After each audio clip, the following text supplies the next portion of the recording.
Hello friends, welcome to editorial analysis by Simplified Civil Services। आज 27 दिसंबर Friday को total 2 article discuss किए जाएंगे।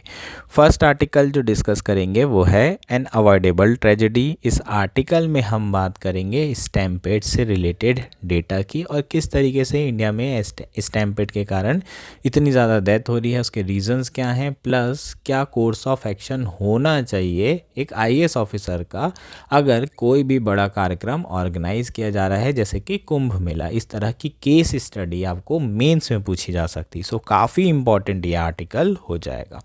Next article जो discuss करेंगे वो है tapping into Kazakhstan rare earth potential. इसमें हम इंडो कजाकिस्तान रिलेशनशिप के बारे में बात करेंगे। रेयर अर्थ एलिमेंट्स होते क्या हैं, इसके यूज़ क्या हैं, इसकी एप्लीकेशन क्या है, प्लस किस तरीके से इंडिया को बेनिफिट हो सकता है कजाकिस्तान के रेयर अर्थ रिजर्व से, क्या स्ट्रेटेजिक बेनिफिट होंगे और क्या इकोनॉमिक बेनिफिट्स होंगे। ये सारे एस्पेक्ट कवर किए जाएंगे इस आर्टिकल के थ्रू। अगर आपको हमारा एनालिसिस पसंद आ रहा है तो प्लीज़ आप लोग लाइक करें, कमेंट करें, शेयर करें, सब्सक्राइब करें। अगर आपको इसकी पीडीएफ चाहिए द हिंदू की तो आप न्यूज़पेपर की पीडीएफ जो है हमारे टेलीग्राम चैनल से भी डाउनलोड कर सकते हैं, जिसकी लिंक भी नीचे प्रोवाइड की गई होगी। मोर पे क्लिक करेंगे तो लिंक मिल जाएगी, डायरेक्टली ज्वाइन कर पाएंगे। और इसके अलावा भी आप सिंप्लीफाइड सिविल सर्विस सर्च कर लो तो भी आप ज्वाइन कर पाओगे।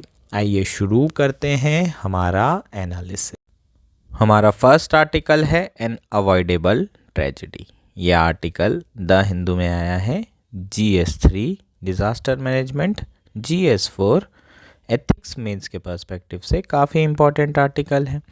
केस स्टडी आपको स्टैम्पेड के ऊपर पूछी जा सकती है। रिसेंटली भगदड़ मच गई थी जिसमें कुछ लोगों की जान चली गई थी। इस तरह के केसेस हमें बहुत कॉमनली देखने मिलते हैं इंडिया में। सो इसके ऊपर आपको केस स्टडी पूछा जा सकता है।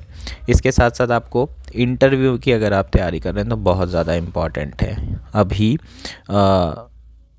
प्रयागराज में सिंहस्थ होने वाला है, कुंभ मेला होने वाला है और कुंभ मेला को ऑर्गेनाइज करने के लिए आपको पूछा जा सकता है कि अगर आप डीएम हैं तो किस तरीके की आप तैयारियां करेंगे। सो इस तरह के case study based question, decision making based question आपको इंटरव्यू में भी पूछे जा सकते हैं और ऑब्वियसली मेंस में तो आ ही सकता है। काफ़ी इंपॉर्टेंट ये आर्टिकल होगा। प्रीलिम्स के पर्सपेक्टिव से इतना इंपॉर्टेंट नहीं है। As tragic as it is, India is arguably the country with the highest number of stampedes and resultant injuries and fatalities. So कहीं ना कहीं ये फैक्ट है कि इंडिया में सबसे ज़्यादा लोग मर रहे हैं भगदड़ मचने के कारण, स्टैम्पेड्स के कारण। अगर डेटा की बात करें तो NCRB का डेटा है 1996 और 2022 के बीच का, जिसमें 3,935 स्टैम्पेड इंसिडेंट्स हुए हैं और उसके कारण लगभग 3,000 और उससे अधिक मौतें और जानें गई हैं। This number shows a chronic failure in ensuring public safety during religious festival, political rallies और सेलिब्रिटीज अपीयरेंसेस। सो कहीं ना कहीं ये जो नंबर है ये हमें बता रहे हैं कि भाई जो पब्लिक सेफ्टी है ये इसको इंश्योर करने में जो ब्यूरोक्रेसी है, जो सरकार है, वो कहीं ना कहीं फेल हो रही है, especially during religious festival. For example Kumbh Mela हो गया, पॉलिटिकल रैलीज में भी भगदड़ मच जाती है और इसके अलावा सेलिब्रिटी अपीयरेंस में भी इस तरह की चीज़ें हमें देखने को मिलती है। In 2011 in Sabarimala 106 people died on a narrow pathway. In 2013 During the Kumbh Mela in Allahabad, 36 people were killed at a railway station due to overcrowding. Political rallies have also proven deadly. In 2014, more than 30 people were killed in a stampede at Gandhi Maidan in Patna. So ये कुछ examples दिए हुए हैं जो आपके लिए काफ़ी important है। जैसे कि सबरीमाला में 2011 में 106 लोगों की जान चली गई थी जो कि ना सबरीमाला टेम्पल जा रहे थे।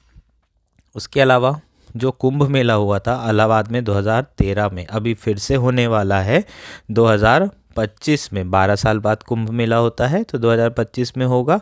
और 2013 वाला जो कुंभ मेला था उसमें रेलवे स्टेशन में भगदड़ मचने के कारण 36 लोगों की जानें चली गई थी।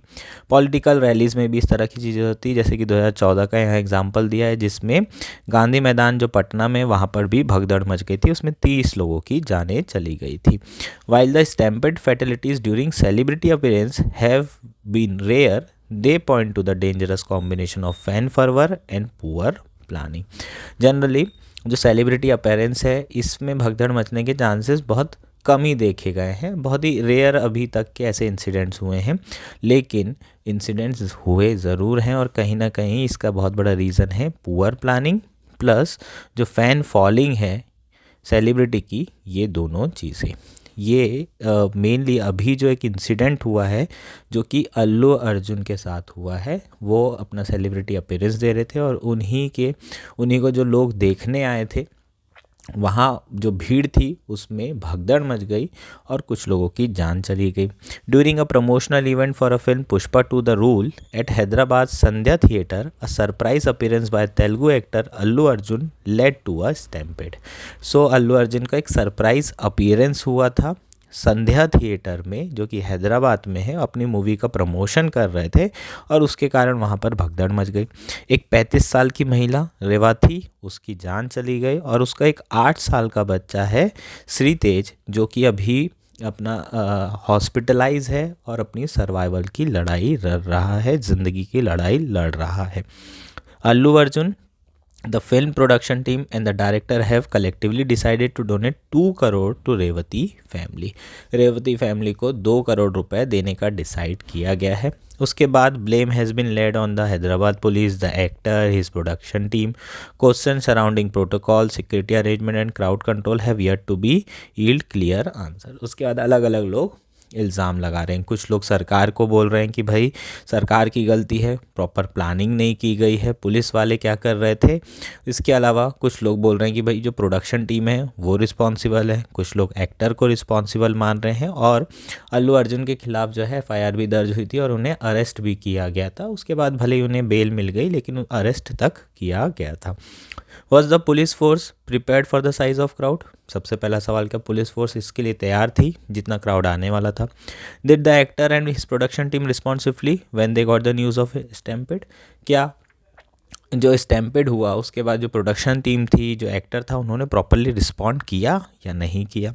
Revati, that points to a recurring pattern of negligence, mismanagement, inadequate planning. तो कहीं ना कहीं ये जो रेवती की डेथ हुई है, इससे एक चीज़ तो समझ में आ रहा है कि भाई नेग्लिजेंस तो हुआ है, मैनेजमेंट प्रॉपर नहीं है, मिसमैनेजमेंट हुआ है और प्लानिंग भी इनएडुकेट रही है। India must prioritise crowd safety with actionable measure. So India को इम्पॉर्टेंट है कि भाई जो क्राउड की सेफ्टी है वो उस पर फोकस किया जाए, उसको प्रायोरिटाइज किया जाए। It is important to consider special and thermal comfort when planning events and provide sufficient hydration facilities to prevent exhaustion. So क्या क्या किया जाना चाहिए? अब यहाँ पर आपका जो केस स्टडी है वो आ जाता है। कोर्स ऑफ एक्शन क्या होना चाहिए, किस तरीके की तैयारी?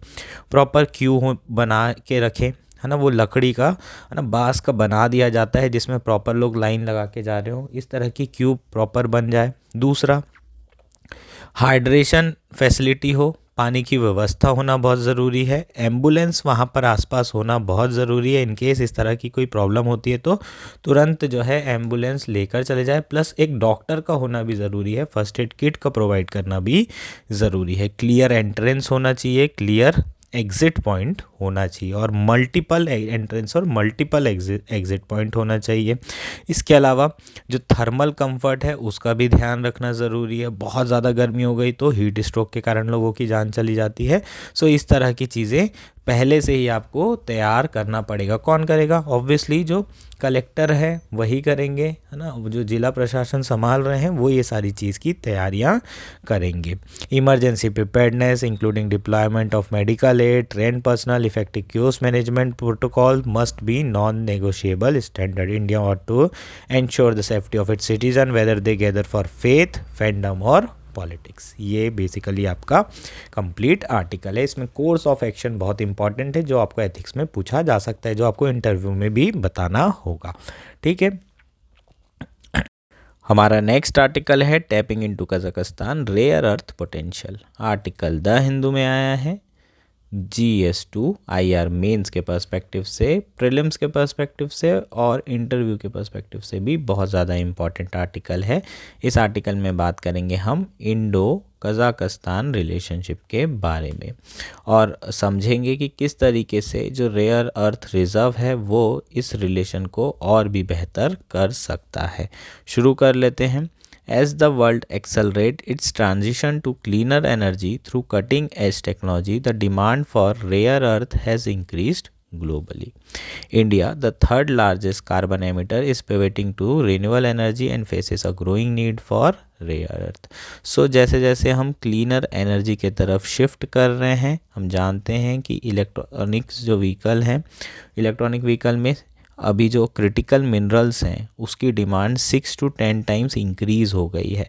सो जैसे जैसे क्लीनर टेक्नोलॉजी की तरफ आप शिफ्ट करेंगे, रेयर अर्थ एलिमेंट्स की जो रिक्वायरमेंट है, क्रिटिकल मिनरल्स की जो रिक्वायरमेंट है वो इंक्रीज़ होता ही चली जाएगी। India already third largest carbon emitter है और चाहता है कि वो जल्द से जल्द जो है greener energy technology, clean energy technology की तरफ शिफ्ट करे। तो अब ऑब्वियस है कि आने वाले समय में उसकी जो डिमांड होगी रेयर अर्थ एलिमेंट्स की वो बढ़नी है। Despite being the fifth largest holder of rare earth elements, India relies heavily on China for imports as it lacks advanced technologies for extraction. So ऐसा बिल्कुल भी नहीं है कि ये रेयर अर्थ एलिमेंट्स इंडिया में पाए नहीं जाते। इंडिया इनफैक्ट फिफ्थ लार्जेस्ट जो है होल्डर है रेयर अर्थ एलिमेंट्स का। पूरी कंट्री को, जितनी भी कंट्री हैं उनको अगर हम मिला दें तो इंडिया की रैंक फिफ्थ है और उसके पास भी अच्छे खासे रिजर्व पाए जाते हैं। उड़ीसा ऐसा स्टेट है जहां पर सबसे ज़्यादा रेयर अर्थ एलिमेंट्स के रिजर्व इंडिया में पाए जाते हैं। रेयर अर्थ एलिमेंट होता क्या है इसकी तो आपको जानकारी होगी, पर फिर भी एक बार बताना है ना मेरी जिम्मेदारी है। तो रेयर अर्थ एलिमेंट्स जो है पीरियोडिक टेबल में वो 15 एलिमेंट्स जो कि लेंथनाइट सीरीज़ के हैं, प्लस 2 और एलिमेंट्स हैं जिससे जो इसमें आते हैं वो है स्कैंडियम प्लस एट्रियम। टोटल 17 ऐसे एलिमेंट्स हैं जिसे रेयर अर्थ एलिमेंट्स कहा जाता है। इसको रेयर क्यों कहा जा रहा है? क्योंकि ये एक पर्टिकुलर प्लेस पर कॉन्सेंट्रेटेड नहीं रहते। इनके रिजर्व्स मिलेंगे लेकिन बहुत कम अमाउंट में रिजर्व मिलेंगे और इसलिए इन्हें एक्सट्रैक्ट करना बहुत मुश्किल हो जाता है। वायबल ऑप्शन नहीं रहता, इकोनॉमिकली वायबिलिटी बहुत कम रहती है और इंडिया के पास प्रॉपर टेक्नोलॉजी नहीं है, इसलिए इंडिया को चाइना से इंपोर्ट करना पड़ रहा है रेयर अर्थ एलिमेंट्स को।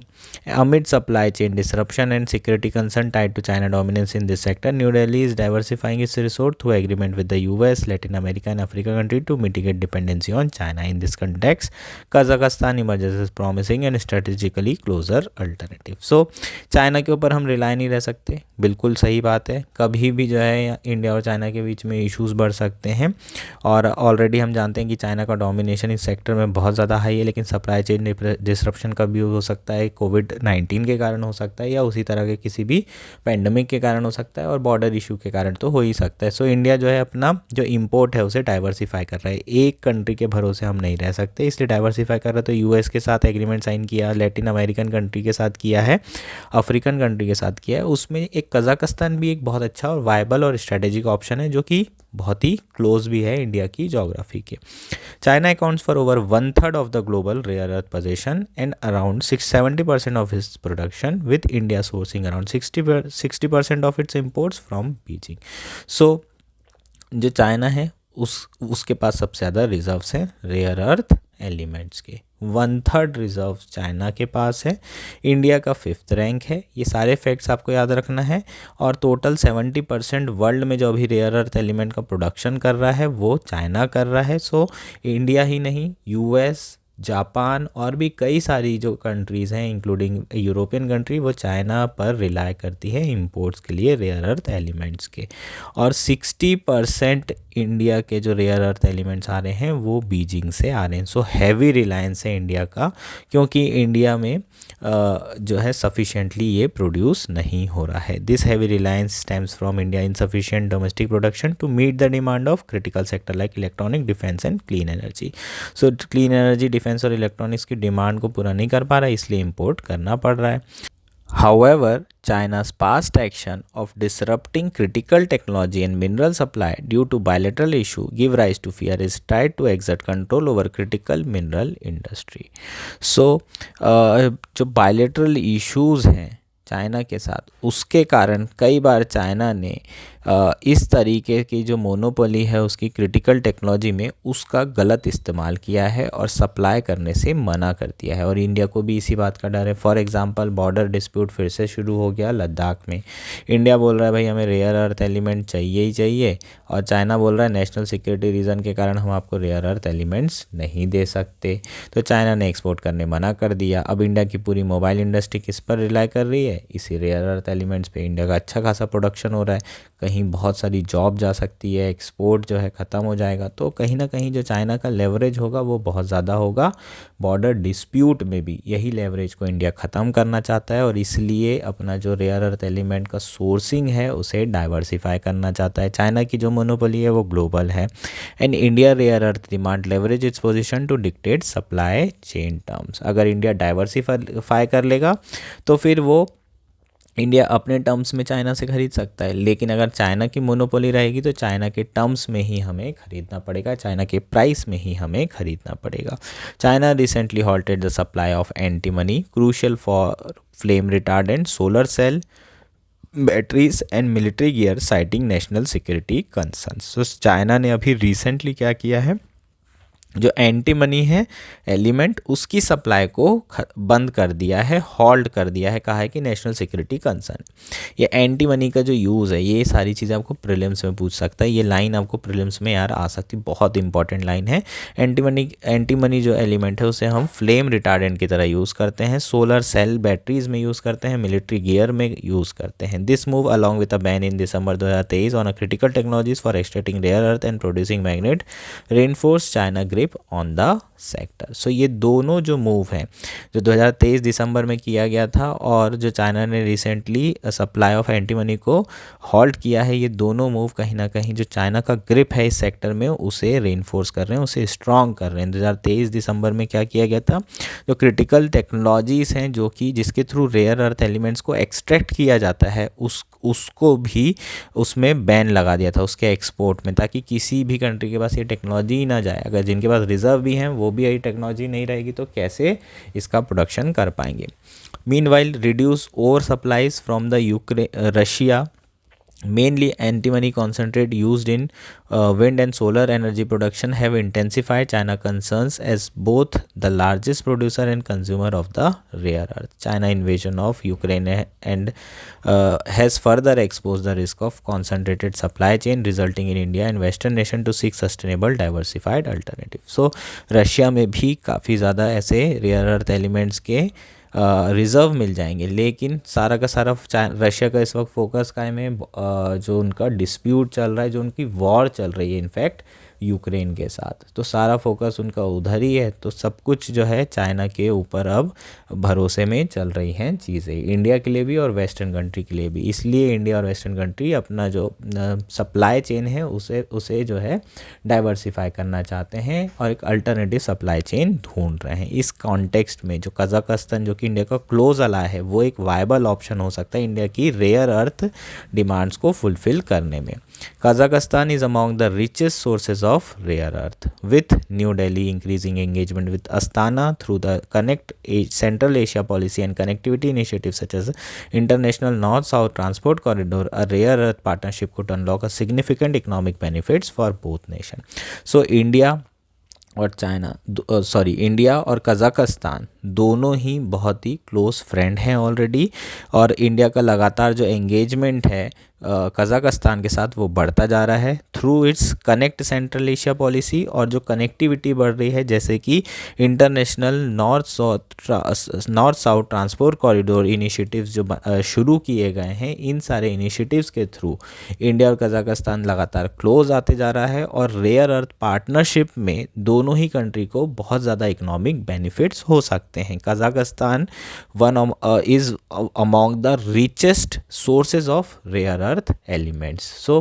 कज़ाकस्तान के पास रेयर अर्थ एलिमेंट्स हैं, इंडिया को उस रेयर अर्थ एलिमेंट की ज़रूरत है, तो दोनों को यहाँ पर बेनिफिट हो सकता है।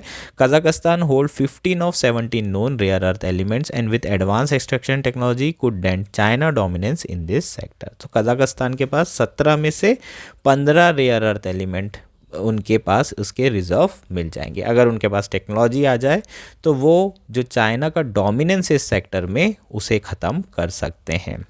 Astana already has extraction agreement with Japan and Germany, while US, South Korea and European Union have recently joined exploration and production deal to tap its rare earth reserves। So already Astana के साथ Japan और Germany ने agreement करके रखा है। Japan बोल रहा है कि भाई हम टेक्नोलॉजी देते हैं, तुम जो रेयर अर्थ रिसोर्सेज है उसको एक्सट्रैक्ट करना शुरू करो और हमको बेचो। तो टेक्नोलॉजी भी जर्मनी और जापान ही दे रहे हैं। US, South Korea, European Union ने भी रिसेंटली एक्सप्लोरेशन और प्रोडक्शन डील साइन की है कज़ाकस्तान के साथ में। Kazakhstan extraction of rare earth elements like dysprosium is projected to grow significantly between 2024 and 2029। So जो कज़ाकस्तान का एक्सट्रैक्शन है रेयर अर्थ एलिमेंट का, जैसे कि डिस्प्रोसियम लिखा हुआ है यहाँ पर, वो तेज़ी से बढ़ने वाला है। The country president recently highlighted rare earth as a new oil for Kazakhstan economy. So जो कंट्री के प्रेसिडेंट हैं कासिम ज़ोमार्ट टोकायेव, उन्होंने कहा है कि भाई हमारे लिए तो जो नया तेल है वो रेयर अर्थ एलिमेंट्स ही है। New oil rare earth element है। न्यू ऑयल का मतलब क्या है? जैसे कि ऑयल पूरी इकॉनमी चला रहा था अभी तक के, अब रेयर अर्थ एलिमेंट वो इकॉनमी रन करेगा। The country host one of the world 3 full cycle beryllium scandium factories crucial for telecommunication and is among the 4 global manufacturer of tantalum and niobium। ये सारी चीज़ें इंपॉर्टेंट रहेगी यार। जो scandium factories और full cycle beryllium है, ये कहाँ किसके लिए क्रूशल है? टेलीकम्युनिकेशन के लिए। ये प्रीलिम्स में आपको पूछा जा सकता है, इसको नोट डाउन कर लेंगे। और इसके अलावा जो टेंटलम है, नोबियम है, वो न्यूक्लियर रिएक्टर्स और क्लीन एनर्जी के लिए एसेंशियल है, इसे भी नोट डाउन करेंगे। ये सारी चीज़ें आपको प्रीलिम्स में पूछी जा सकती है और ये सारी चीज़ें हमें कहाँ मिलेगी? कज़ाकस्तान में। सो कज़ाकस्तान के पास कौन कौन से रेयर अर्थ एलिमेंट्स हैं वो भी पूछे जा सकते हैं। Astana is expanding its role in rare earth and strategic mineral production with investment in tungsten, battery material and magnets. Its vast mining potential in rare earth elements can complement India effort in this sector. So इसके जो vast reserve हैं वो कहीं ना कहीं India की demand को पूरा कर सकते हैं। Kazakh government is prioritising advance technologies and partnership to strengthen its presence in emerging fields like lithium and heat resistant alloy. Lithium की भी इंडिया को काफ़ी ज़्यादा ज़रूरत पड़ती है बैटरीज बनाने के लिए। आने वाले समय में ईवी की बैटरीज जो बनेगी वो लिथियम के सहारे ही बनेगी। और लगातार कज़ाक जो गवर्नमेंट है वो एडवांस टेक्नोलॉजी को प्रायोरिटाइज कर रही है और ऐसी कंट्री के साथ पार्टनरशिप कर रही है जो इस तरह की टेक्नोलॉजीज़ प्रोवाइड कर सकती है। अगर आपको याद होगा इसरो ने जो है लिथियम बैटरी बनाने की टेक्नोलॉजीज़ को ईजाद किया था। अगर इंडिया चाहे तो वो इस तरीके के एग्रीमेंट किसके साथ कर सकती है? कज़ाकस्तान के साथ कर सकती है। Additionally Kazakh metallurgical plants extract bismuth, antimony, selenium, tellurium and use imported technologies to produce gallium from alumina and indium from polymetallic ores, all which are essential for renewable energy production. So यहाँ पर ऐसा कुछ बताने के लिए नहीं है, बस इतना ही बताया जा रहा है कि वो सेलेनियम, एंटीमनी, टेलुरियम, गैलियम और जैसे रेयर अर्थ एलिमेंट्स को क्या कर रहा है? एक्सट्रैक्ट कर रहा है, जो कि एसेंशियल है रिन्यूएबल एनर्जी के लिए। ये आपको प्रीलिम्स में पूछा जा सकता है ना, इंडियम वगैरह सब। अब इंडिया की बात करें तो इंडिया जो है COP29 में प्लेज कर चुका है 500 gigawatt renewable energy by 2030। So India को रेयर अर्थ एलिमेंट तो भाई लगेगा ही लगेगा अगर उसे क्लीन एनर्जी टेक्नोलॉजी की तरफ शिफ्ट करना है। पर इंडिया के पास रेयर अर्थ एलिमेंट्स की जो सप्लाई चेन है वो अवेलेबल नहीं है, अल्टरनेटिव सप्लाई चेन अवेलेबल नहीं है, सिर्फ चाइना के ऊपर रिलाय कर रहा है और चाइना से इतना ज़्यादा इंपोर्ट किया भी नहीं जा सकता फ्यूचर में। और आने वाले समय में है ना जो रेयर अर्थ एलिमेंट्स है उसकी डिमांड भी 400% इंक्रीज़ होने वाली है ओवर नेक्स्ट डिकेड। हालांकि इंडिया ने प्लान ज़रूर किया है कि अपने यहाँ की जो रिज़र्व है उसका प्रोडक्शन भी बढ़ाएगा, लेकिन उनकी डिमांड भी बढ़ने वाली है, प्रोडक्शन बढ़ा के भी इंडिया को बाहर से इंपोर्ट करना ही पड़ेगा। सो इंडिया क्या कर सकता है, India Kazakhstan collaboration can enhance India resource security, reduce dependence on China and support sustainability by procuring rare earth through domestic extraction and import sources through partner in closer proximity। सो अगर India Kazakhstan के साथ collaboration करता है तो पहले तो resource security हो जाएगी, जो भी रिसोर्सेज की इंडिया को ज़रूरत है, क्रिटिकल मिनरल्स की ज़रूरत है, वो इंडिया प्रोक्योर कर पाएगा। दूसरा, चाइना के ऊपर डिपेंडेंस कम हो जाएगी, अल्टरनेटिव सप्लाई चेन बन जाएगी, तो चाइना के साथ नेगोशिएशन करना इजी हो जाएगा। तीसरा, जो सस्टेनेबिलिटी है वो भी उसको ये कहीं ना कहीं सपोर्ट करेगा, है ना। सस्टेनेबल रिलेशन है, कजाकिस्तान के साथ हमारे रिलेशन बहुत अच्छे हैं, किसी तरह के डिस्प्यूट्स नहीं हैं, तो ये सस्टेनेबल प्रोक्योरमेंट रहेगा इंडिया के लिए। और उसके साथ साथ इंडिया डोमेस्टिक एक्सट्रैक्शन भी कर सकता है और बाहर से भी कजाक जैसी कंट्री से इंपोर्ट तो कर ही सकता है। Apart from India direct connectivity challenges with Kazakhstan, there is a lack of necessary extraction technologies in both country. दो चैलेंज बहुत ज़्यादा है, एक तो इंडिया के साथ जो कनेक्टिविटी है वो कजाकिस्तान के साथ प्रॉपर नहीं है, इंडिया और कजाक के बीच में, तो कनेक्टिविटी एक इशू आएगा। दूसरा इशू है दोनों के पास टेक्नोलॉजी नहीं है यार एक्सट्रैक्शन करने के लिए, ना इंडिया के पास होती तो इंडिया भी प्रोडक्शन कर लेता, और कजाकिस्तान के पास भी इतनी अच्छी और एडवांस टेक्नोलॉजी नहीं है। अगर ये दोनों चीज़ हो जाए तो कोई प्रॉब्लम ही नहीं है। Nevertheless India Central Asia Rare Earth Forum proposed by National Security Advisor Ajit Doval during the second India Central Asia Summit in Astana aims to boost partnership and private sector investment, potentially combating this challenge। जो हमारे अजीत डोवाल जी हैं national security adviser, उन्होंने एक forum propose किया था, India Central Asia rare earth forum. ये जो forum होगा जो कि इंडिया सेंट्रल एशिया समिट में सेकंड समिट में प्रपोज किया गया था। इस फोरम के थ्रू जो हमारे चैलेंजेस हैं जैसे कि कनेक्टिविटी से रिलेटेड, वो सारे के सारे चैलेंजेस को कॉम्बैट किया जा सकता है और इंडिया जो है एक्सप्लोर कर सकता है जो भी रेयर अर्थ पोटेंशियल है कजाकिस्तान में। It could facilitate bilateral training, joint mining venture, share geological data expertise and sustainable extraction practices, create a regional market to reduce reliance on China. So ये आपका article हो जाएगा। India क्या क्या कर सकता है, बायलैटरल ट्रेनिंग कर सकता है, जॉइंट माइनिंग वेंचर कर सकता है, साथ में मिलके माइनिंग कर ले, जियोलॉजिकल डेटा शेयर कर सकते हैं, एक्सपर्टीज़ को शेयर कर सकते हैं, सस्टेनेबल एक्सट्रैक्शन प्रैक्टिसेस को जो है इंफॉर्मेशन इसकी शेयर की जा सकती है कि भाई कौन सी प्रैक्टिसेस को यूज़ करना है, कौन सी प्रैक्टिसेस को नहीं करना है, एडवांस टेक्नोलॉजीज शेयर कर सकते हैं। ये सारी चीज़ें इंडिया कर सकता है और इंडिया चाइना पे जो रिलायंस है रेयर अर्थ एलिमेंट्स की उसे रिड्यूस कर सकता है। सो ये हमारा कंप्लीट आर्टिकल हो जाएगा। होपफुली आर्टिकल आपको पूरा क्लियर हो गया होगा।